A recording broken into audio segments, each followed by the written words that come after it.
Howdy everybody. So today I actually have a bit of a change. So I am no longer using this Leica 12 to 60. And what's kind of interesting, if you'll notice the behavior of the autofocus here, is that I am currently using a Sigma 18 to 35 adapted with the Metabones 0.71 ultra speed booster on my Micro Four Thirds Lumix GH7. I'd heard that this is like, pretty legacy combo for the GH series. It gives you sort of APS-C light qualities with your effective aperture reduced to f1.3. And so you can see that the actual background in the scene is significantly more out of focus compared to if I was using this variable aperture like a 12 to 60. And the reason that I got this is sort of, well, I just sold a bunch of stuff on eBay and I had the money laying around. Well, not laying around, but I had the money, and this was something that I had been interested in trying out, primarily because if I had all the money in the world, I probably would have gotten the Leica 10 to 25 and the 25 to 50, but those lenses are so expensive and I would rather not delay so much in doing that. So it's like over twice the cost just for the lens compared to this combo. So this combo, I was able to pick up the lens for about 400 and the speed booster for 250.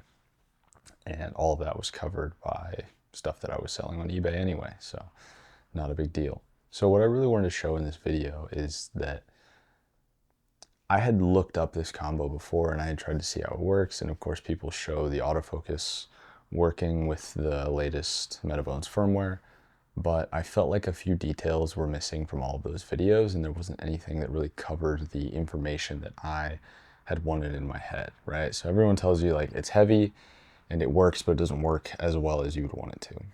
And okay, as far as the actual autofocus, I think it works really quite nicely, right? So earlier I'm showing something like this. I'm in phase detect and I have the sensitivity and the speed cranked up just a little bit and seems to be doing just a fine job.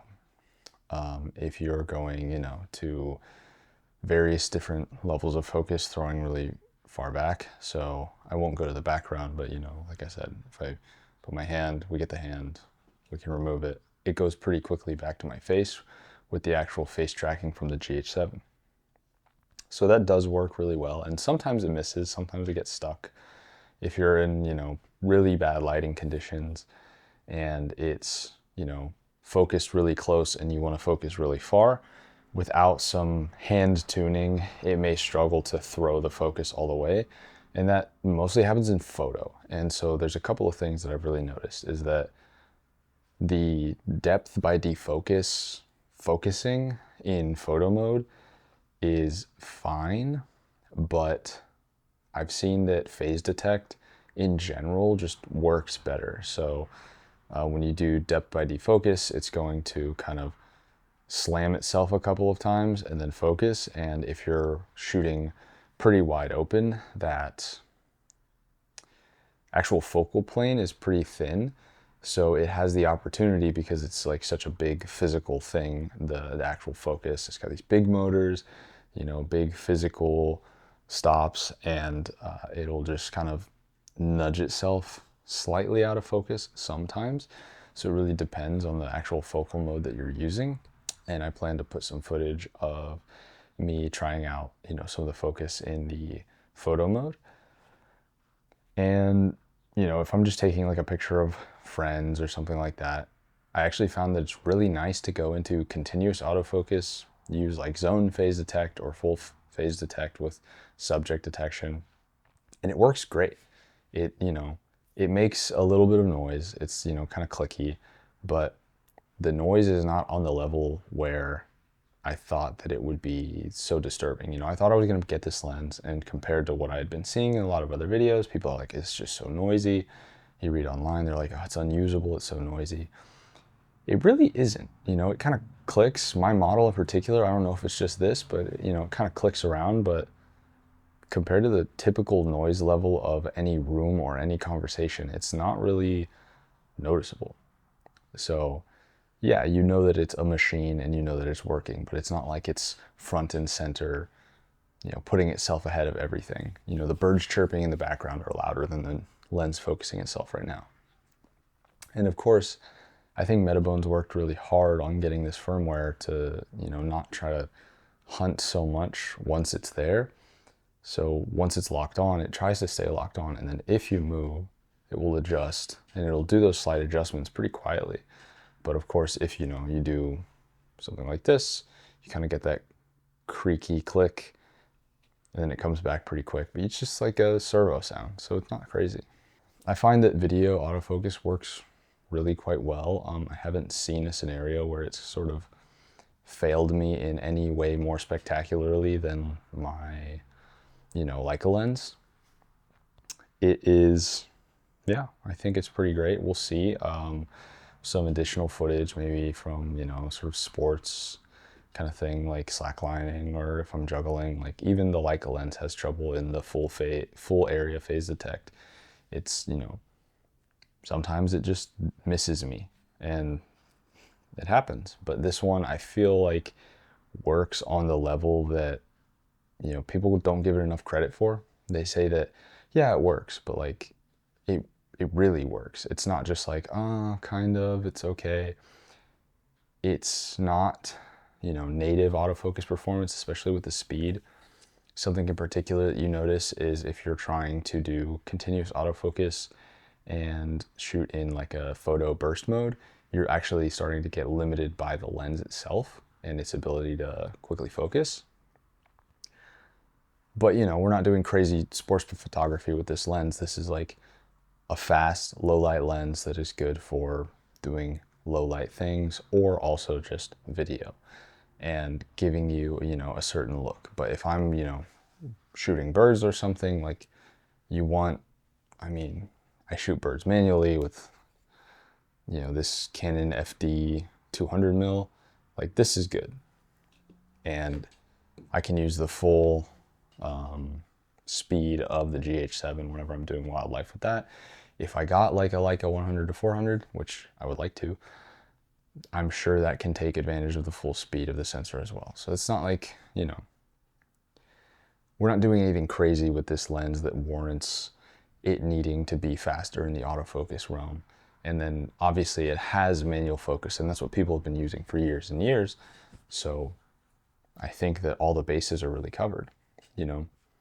My understanding is that Metabones put out their Mark II adapters and a recent Mark II firmware update, which even further increases the autofocus performance of this lens and others, taking full advantage of the sort of phase detect system, just fine-tuning the translation a bit better. But this is good. I mean, I don't have any problems with this so far. I haven't utilized the lens in, really tough, hard scenarios yet, but there's certain compromises that you have to make with anything. And I think that if you're an autofocus user, you understand the limitations and you go in knowing that. If it's something absolutely mission critical to hit focus in a once in a lifetime moment, are you going to rely on autofocus, or are you going to get it, framed and set up and manual focus just right? Like, I don't shoot weddings, but if you're shooting a wedding, would you use autofocus for, first kiss or something like that? I don't think so. Unless you really, really trusted your system, but you have to know the limitations. And I'm learning the limitations of this setup, but I really like it thus far. And, it's serving me well in what my desire was for this system. I'm not particularly hunting for super duper, medium format blur kind of look. I do like that. That's why I have medium format film cameras. But this is not what that's for. If I'm taking any kind of picture or video, having the ability to, have some context of the scenery, I feel like that's the strength of Micro Four Thirds. And having the light gathering capability of this lens and the fact that it covers ranges from starting at about 13 equivalent with the speed booster, so 26 to, well, not 13 equivalent, 13 with the speed booster. So you get a 26 millimeter equivalent. So that's your kind of wide end. It's not 24, but my favorite focal length is 28 millimeters. So we're right there. So we have that. We can go all the way up to 17 and a half or 18 to cover that 35 range. And it goes all the way up to 25 so that we get the actual 50 millimeter.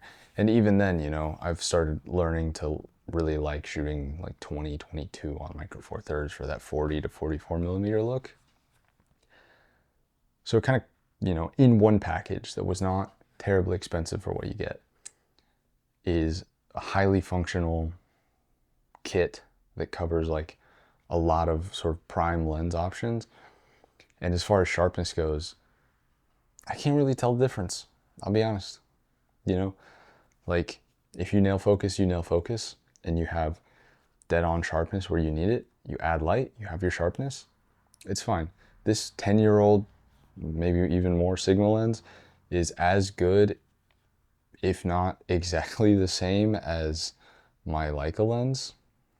And I love this thing. Is it like wide open? This thing is awesome. Wide open, this thing is awesome. You get some vignette, but it's to be expected and you can correct that. So overall, I'm really happy with this setup and excited to, you know, see the possibilities moving forward. And I hope that, you know, discussing those points that I kind of missed out on helps a bit. And, you know, to be clear, this is with the GH7, or I mean, with the G9 II would also be the same. So with the latest Metabones, you can take advantage of the phase detect autofocus. And just like everyone else, I would say the autofocus works really well. It actually works better than I thought it would based on the videos that I had seen. It's not just usable, it's, you know, as good as I would want it to be. And past that, you have some limitation with, you know, continuous photo burst mode, and you're using continuous autofocus based on the fact that the lens is just old and it can't keep up with its focusing. That's not a huge deal. And then, you know, phase detect in general, I find is working better than depth by defocus as far as the, you know, modes of focus, including in photo. Obviously in video, we're just using phase detect. We're just, you know, using continuous autofocus. But if you're going to be shooting photos with this, you can rely on phase detect just fine. And then maybe you need to do some manual correction sometimes, but that's not a crazy, you know, crazy thing to ask, I guess. Anyway, just wanted to talk about this lens combo and combination with the GH7 and just my findings beyond what I had seen online thus far. And honestly, for the price, I do recommend it. I think it's great. I think it's a great deal. I think it's a, you know, a lens that lives up to the hype, and the combination is perfect with Panasonic's new phase detect autofocus. And I say new, even though it's, you know, a bit older now, but it's, you know, still kind of new for their cameras, and hopefully this will serve me very well for a decently long amount of time with this system. So yeah, thanks for watching, and we'll see what I feel like making next time. Take care.